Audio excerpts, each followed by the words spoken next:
Folks, it's that time of week again. Well, at least it was not last week, but it is this week. It's predictions. Yeah. Wait a minute. James, you're wearing a hat. That's right. It's Friday. I've been out of town for pretty much all week. It's been a lot of airplanes and hotel rooms, and I couldn't get my hair done before the prediction segment. Sorry. But wait, I mean, you're really going to wear a hat from a defunct team? Hey man, the Hartford Whalers are still there in spirit. Atta Fine. boy. There you go. Nice. How's that? Okay. Now Yep. we can do our predictions the old-fashioned way, Whaler style, I guess. So if you give me a moment here, James, we're going to do something here a little bit unusual. We are going to we're going to have our clock up, as you know. Okay. There it is.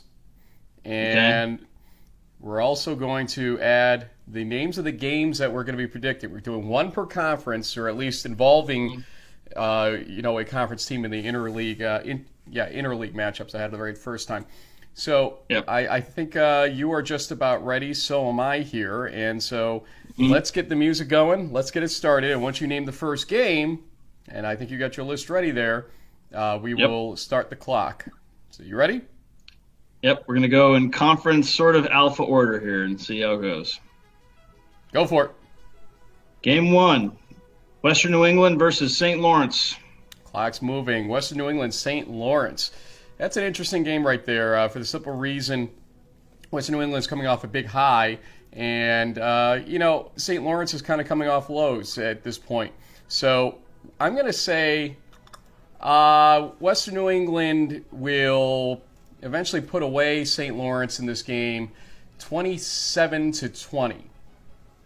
All right. I think I'm going to give the Saints the benefit of the doubt. They did lose a tough game to Ithaca in week 3, but they've had an extra week to prepare for this. I know Anthony Service and company were handled by RPI. If St. Lawrence wants to be competitive in the Liberty League, they got to win this game. So I'll take the Saints 24-21. Next up. Empire 8, probably one of the biggest games of the weekend for our region. Buff State, who's undefeated, against also undefeated and number 20 in the country, Alfred.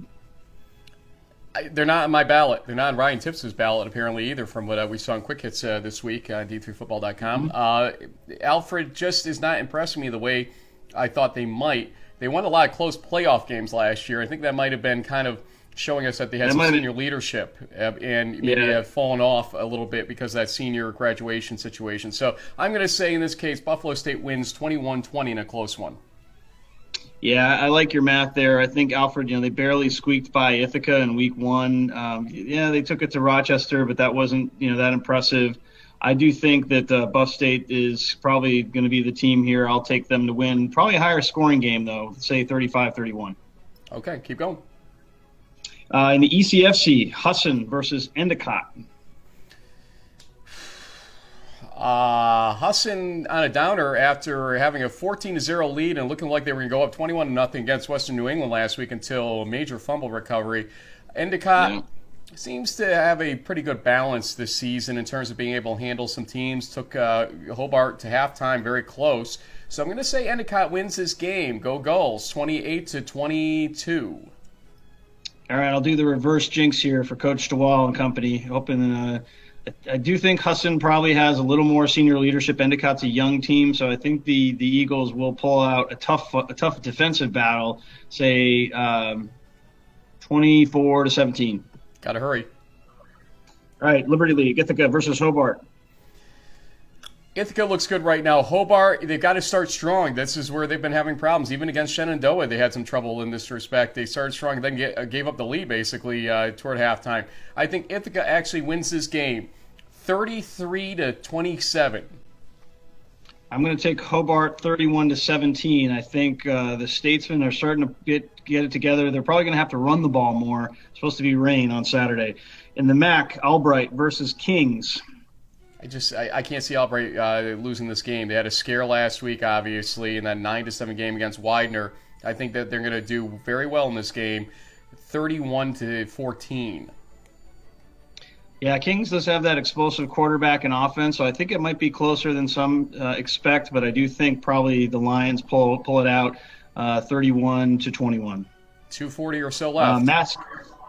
Mascac, both 3-1 teams. Worcester State against Plymouth State. Plymouth State had a good game against Western Connecticut, who's a strong team this season.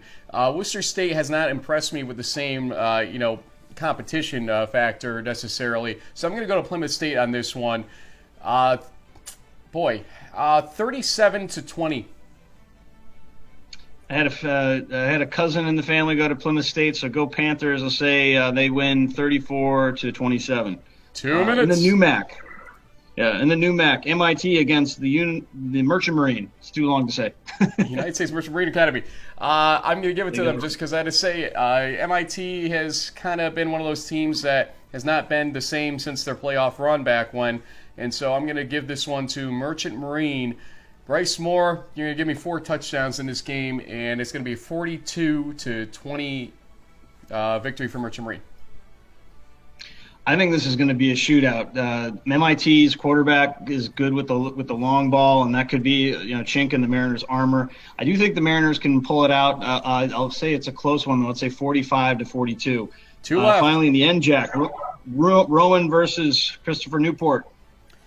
I picked out on quick hits this way. I said that Rowan's defense would pace this game. Christopher Newport's had some interesting games. 16-8 win against Montclair last week, which maybe should have been more lopsided in their favor. And so I think Rowan's defense keeps this close. 10-7, Rowan. Okay.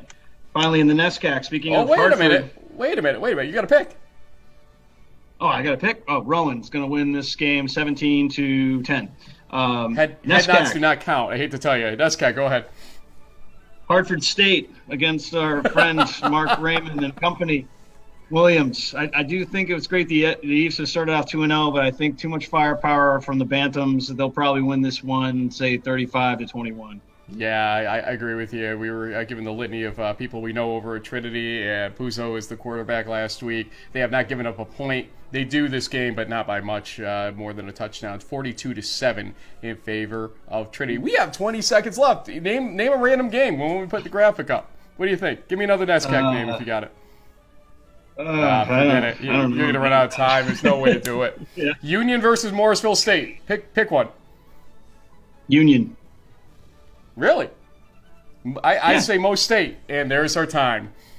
James, all right. As always, a lot of fun. Folks, we'll be back this weekend with interviews and some analysis. Until then, we'll see you.